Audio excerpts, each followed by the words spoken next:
right, hello and welcome to another Expert Inside interview. My name is John Golden from Sales Pop, online sales magazine, and Pipeliner CRM, joining you as usual from a sunny San Diego. And today I'm joined from, as I like to say here, across the pond by Ben Heath, who is in Cheltenham in the UK. How you doing, Ben? I'm good, thanks. I'm very well. Thank you for having me.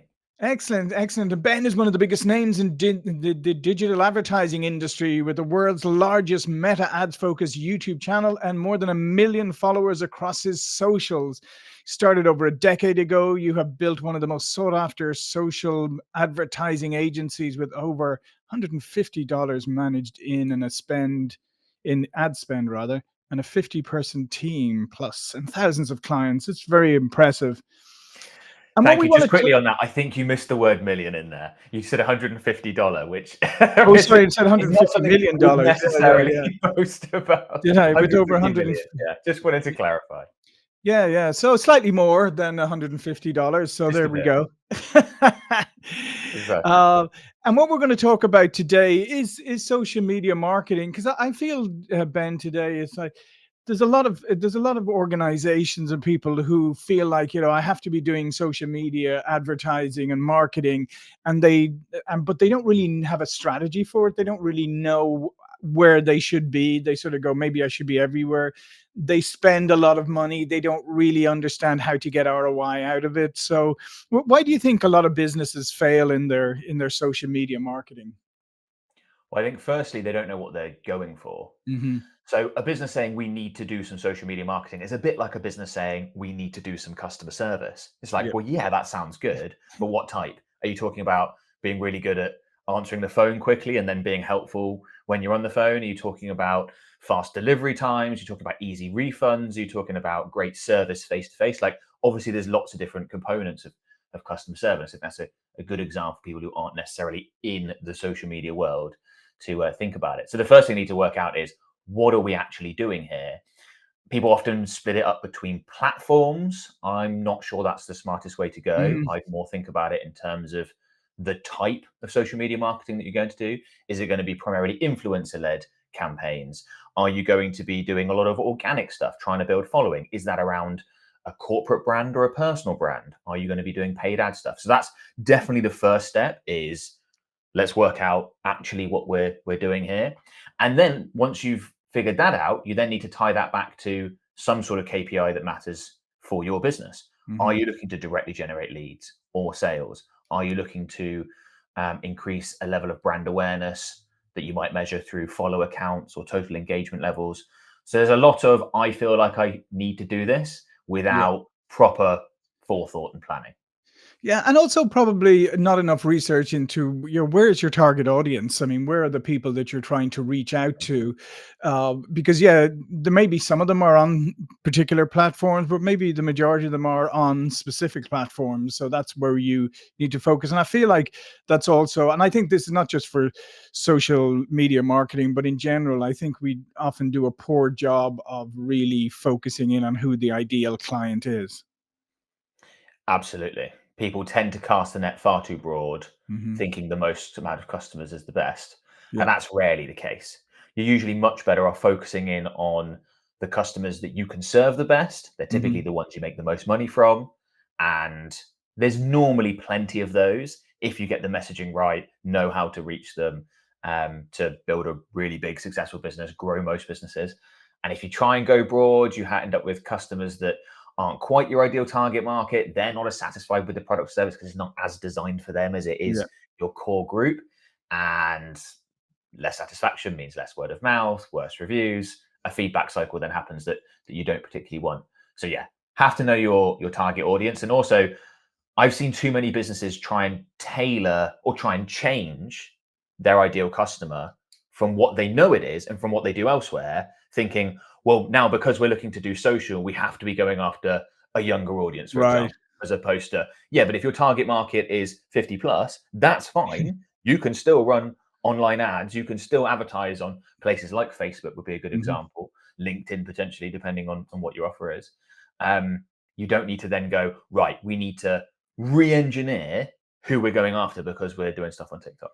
And I've had this conversation with a lot of marketing managers in large companies where they're like, oh, our brand is seen as being for older people, people in their sort of 50s, 60s. We really want to change it and make it appeal to a younger audience. And one of the things that I often say, and often the people that tell me this, they're about that age Yeah, and yeah, they have kids that are, say, in their 20s. And I'll say yeah. to them, you do realize that the average 22-year-old is completely broke. Your products are premium.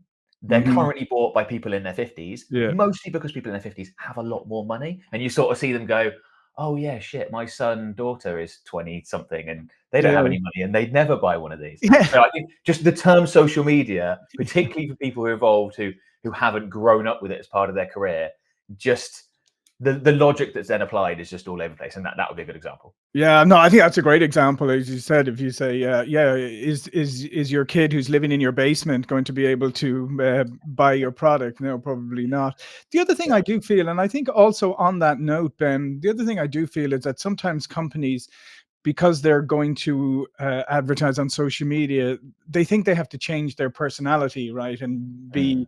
maybe be a little bit more fun or whack, or and sometimes it's really, I find it kind of goes at odds with the core personality of the business or even the products or services they're selling. Yeah, I think that there is some truth to needing to not be boring. Right. And lots of businesses are boring. And that's one Mhm. thing that just across social channels, organic, paid, if you're boring, you're stuffed. It's not Mhm. going to work.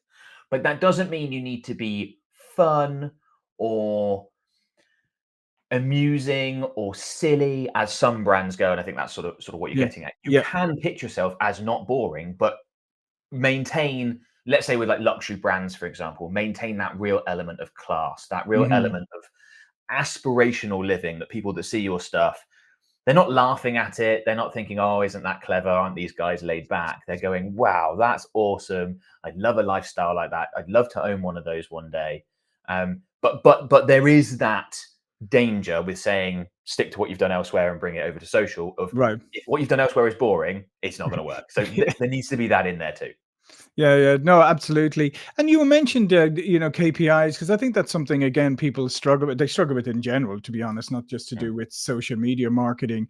But when you're advising companies, like, what are some of the KPIs that you would say for a particular business to look at, like depending on what they're selling, obviously. At the end of the day, what it really comes down to is money in, money out. Hmm. So, what are you investing into this social media channel? What are you investing into these ad campaigns versus what are you getting out? So, the typical term when we're running advertising campaigns would be ROAS, return on ad spend. Hmm. And with every client we work with, we'll look to establish a break even number. Okay, so we need $3 out for every dollar we put in order to break even. Anything above that, happy days, we're making Right. money. Anything below that, we're in trouble. So that's going to be the first metric that we take a look at. In order to calculate that, depending on the business, often you need to go and dig in a little bit deeper. So in e-commerce business, it's fine. We're going to look at ROAS, and that's going to dictate 90% of the Yeah. decision-making process. With a business that's, say, more lead generation focused, and then looking to convert those leads through a sales call where we might not be able to track the return on ad spend as well, although we will still look to do that. And then we're going to come up with some other metrics like what can we afford to pay cost per lead. Okay, this customer is worth $5,000 to us. We need 10 leads to get a customer on average. Therefore, the maximum we can pay from a break-even standpoint is $500 per lead. We'd like to pay $100 per lead, and we 5x on our ad spend in terms of the return that we generate from that. So those are the sort of metrics that we'd look through. I think that particularly businesses that are smaller or ones that Yeah. are going into social media marketing for the first time, or really taking it seriously or exploring a new platform, that's going to be the most important thing. Because if you know you're putting in some money and getting more back out, that can allow you to reinvest. And a lot of the other things that people say are important to them will happen as a consequence of that. So you'll hear brands say, we really want lots of engagement, we want to grow our followings, we want people talking about us. And I think one of the best ways to do that is let's get as much of your product in people's hands as possible. Let's have as many people sign up to your service as possible, and then delight them with the product, with the Hmm. service.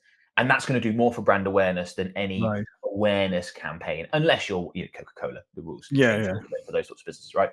But For the vast majority of businesses, they're going to fall into that Mhm. category of let's sell a load, and all the periphery things will come out of that. So it all comes back to those core metrics of Mhm. what's your cost per conversion or what's your return on ad spend. Yeah. And how much does expectation setting play into this? Because I feel sometimes I see you're laughing because I see, sometimes people are like, oh, let's do this because, oh, look at them. They're getting like millions of views or they're getting huge engagement. But you have to start somewhere, right? And Yeah. it's nothing is overnight. And I feel sometimes people have this expectation because social media is reached that you're going to get these dramatic results overnight. Yeah, you can, but they're the absolute outliers. It's Yeah. like saying my kid likes playing football, therefore he's going to grow up to be Messi or Ronaldo. Yeah. It's Yeah. like soccer for the Yeah. the American audience. Um, like, sure, someone's going to do that. Very unlikely that it's going to be you. So the way we pitch this and sort of frame it when we talk about clients is, look, if we can be break even, that's why I sort of went through Yeah. those that maths and worked out the break even. If we can break even on, let's say, a first 3 month or a first 6 month basis, we know we haven't lost money. That's a great result. That's what we should be shooting for. From that, we can absolutely build and improve results. We can generate more repeat purchases. We can acquire more customers. We'll have tested a load of stuff. We now know what works better for your brand and what doesn't. So we can quite easily look to expand from there.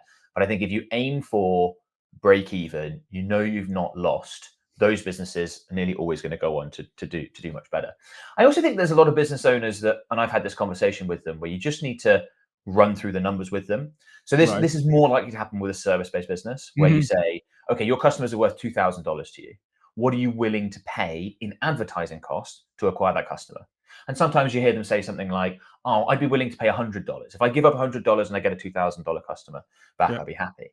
And I sort of go, okay, that's a 20x return on ad spend. Those are really Mhm. good and, quite frankly, for a lot of businesses, unrealistic results. Right. And I say to them, for that $2,000 customer, would you really not be willing to pay $200 or $300? You sort of see them go, yeah, okay, I think I would. And so you sort of walk someone through that process and you realize you might be willing to pay 15% of what your customer's worth in advertising costs as opposed to 5%. And then that's a complete game changer. So having someone who's been there before and knows, knows what's realistic definitely helps. Yeah, because let's face it. I mean, you could have a salesperson on your staff who's cold calling and doing all of this, and you're paying their salaries and all of that, and you're not getting the same return. You're still like having still a sunk cost that's going on for a long time before they return any uh, return any money to you. How important is it also that the internal processes are defined in the company? Because yeah, you can start advertising campaigns and all of that and maybe you're successful, but if you don't have things set up internally to take advantage of them, you can still come a cropper, right? Yeah, absolutely. If you've got a crap service or a faulty product, the last thing you want to do is advertise it and let tons of people know that you've got a crap service or a faulty product. Like, you'd much better off having no one buy it. Mhm. Um, Now that's an extreme, but there's a lot of logic to say internal processes on the sales side, internal process on the deliverable side. You have to get those figured out, Yep. not just because that's going to do everything that you want for your business, but even bringing it back to the social media marketing side of things. The best companies, the ones that produce the best results consistently over time across social media marketing channels, are the ones that have the highest average lifetime customer values. They're Mhm. the ones that they get a customer and that customer sticks with them. They love what they do. They buy again, they come back for more, they tell their friends, and then you turn that initial ad spend to acquire that customer into loads of purchases and potentially a whole load of referrals as Mhm. well. So a classic example I give is McDonald's, right? So the average order value when someone goes into McDonald's is $9 for one individual walked in, spent $9 in McDonald's. But the lifetime value of McDonald's customers on average is more than $5,000. Those are two very, very different numbers. Now, if you are working as part of a marketing department or an agency or whatever, and you're being tasked with acquiring $9 customers that are only worth $9, what can you afford in marketing Mhm. expenditure to acquire that? $3 maybe at most, like a 3x return on ad spend. But if you say, no, no, no, our customers aren't worth $9, they're worth $5,000, you go, Yeah. okay, we can pay $300 to acquire a customer happily. That's really profitable. we can therefore pay 10x what that other business can, or actually in that case 100x what that other business can pay to acquire customers, and it makes the marketing so much easier. So that is absolutely something that businesses should be thinking about in conjunction with any sort of marketing spend, is how do we make sure that for whatever we spend we get more out of them? And that's going to come down to a lot of internal processes, obviously your Mhm. product and service being good, as well as the advertising side of things like retargeting. Yeah. How do you turn them into brand advocates then? Because obviously, what you want to do, as you said, is you want them to be repeat customers, but you also want them to go out and share. Because isn't that the beauty of social media? Because it's very easy to share your good experiences, or the product, or how fantastic the product was, how fantastic your, the follow up was, the after sale service, all of that. The simplest answer is you need to delight people in a way that they don't expect. Right.